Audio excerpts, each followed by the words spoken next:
Steve. How are you today? Good morning, Phil. I'm doing fantastic. Thank you. How are you? Oh, all right. We're in spring and you're not. No, we're actually technically in fall, almost. Depends on if you're a meteorologist or an astrophysicist, apparently. Okay. Yeah. All I know is it's getting cooler. Yeah. All I know is it's meant to be getting warmer, but it's a bit slow at the moment. So this week we were going to have a bit of a chat about the catch-up we had, or what we called the sort of registered event, where we had people who could choose to join us, and we talked about data governance in the recent one. Yeah, our audience was surprisingly small. I can't imagine why. That topic seems to, be so thrilling to me. Yeah, but I think even though it was small, it was actually a really good conversation, I think, because we got some insights from one organization that was on that journey of data governance. We got some insights that probably supported what we knew anyway, the challenges and what it's all about. Yeah, it was interesting because one of the things that they had told us, a couple of the things that they had told us are things that I've believed in for a very long time, which is, first off, they had their C-suite engaged. And second off, they had a formal organization established around stewardships, and they've identified owners of data and things of that nature. And those are some really crucial first steps that you have to do anytime you want to talk about data governance. Yeah, no, I found that interesting because some of those aspects I hadn't really delved into, that you really need that C-suite engagement, and partly because I suppose my view of data governance is when your master data goes wrong, it can be really expensive to the business in various ways, with lost production or devoting resources to fixing problems.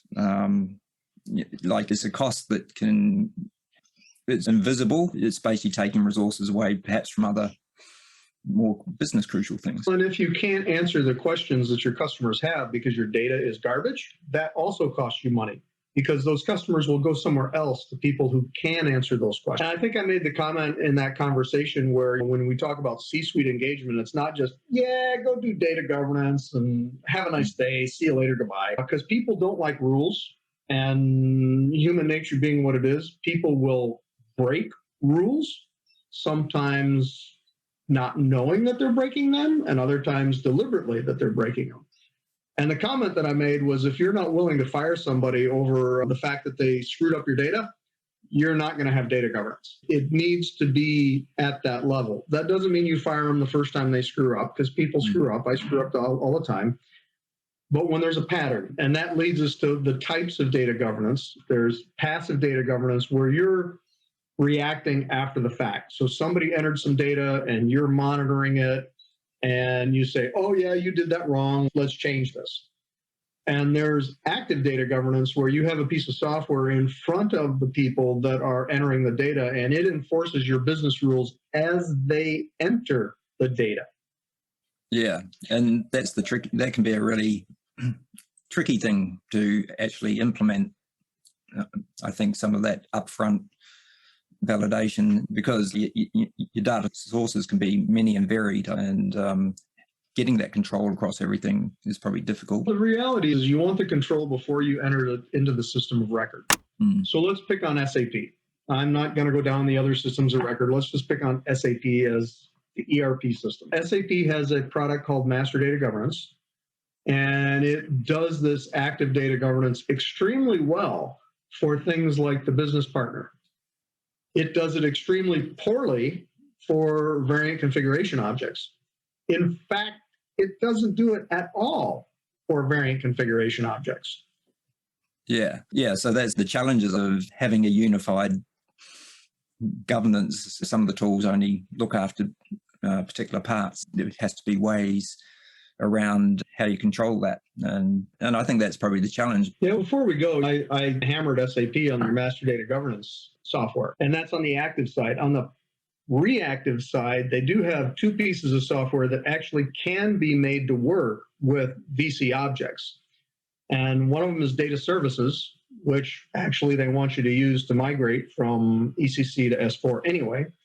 and the other one is information steward. Problem with those two pieces of software is you really need somebody that knows the VC objects at the extremely technical level. I'm talking about deep down into the data and deep down into the tables and the ABAP. But you can make it work. We've done it successfully in the past. Okay. Yeah. So all is not lost. All is not lost for VC. Right.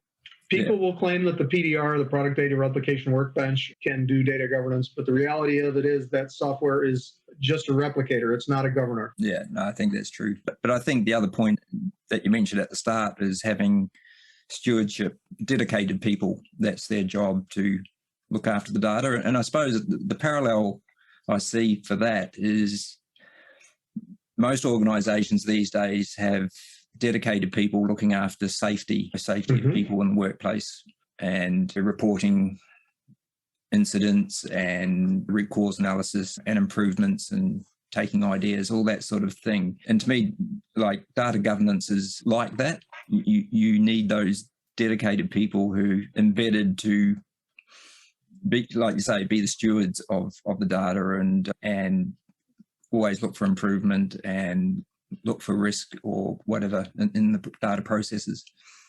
Yeah, I first started getting involved formally with data governance in 2006. And I've talked to a lot of companies about data governance since then. And the ones that were successful had the dedicated resources. The ones that weren't successful said, oh, you're a VC modeler, do this data governance thing as well. It just doesn't work. So yeah, I think I agree with you completely. You got to have it. And the safety analogy is a great. Yeah, but I think that pretty much probably summarized what we got out of that discussion. And like for me, it solidified all those main parts. Extremely useful, particularly when you're in an organization that struggles with data governance, and does not always have a clear path to actually address it. I think all the things that we've talked about at least gives people a framework that they can plug into and put the pieces together. Okay, I think that's good. I think that's probably a good wrap up. And we'll plan to probably have another one of these sessions, and we'll choose a topic and put it out there for people to register for if they so desire. So I think the lesson we learned out of it is that we'll keep those sessions private, so we're not exposing people's names or companies. When we then review it in a session like this, I think people can feel like we're pretty conscious of privacy but enabling free discussion that helps put together the summaries that we do afterwards. Sounds like a plan. Cool. Okay. Thanks, Steve, and we'll see where we head next time. Thanks, Phil. Have a great weekend. Okay.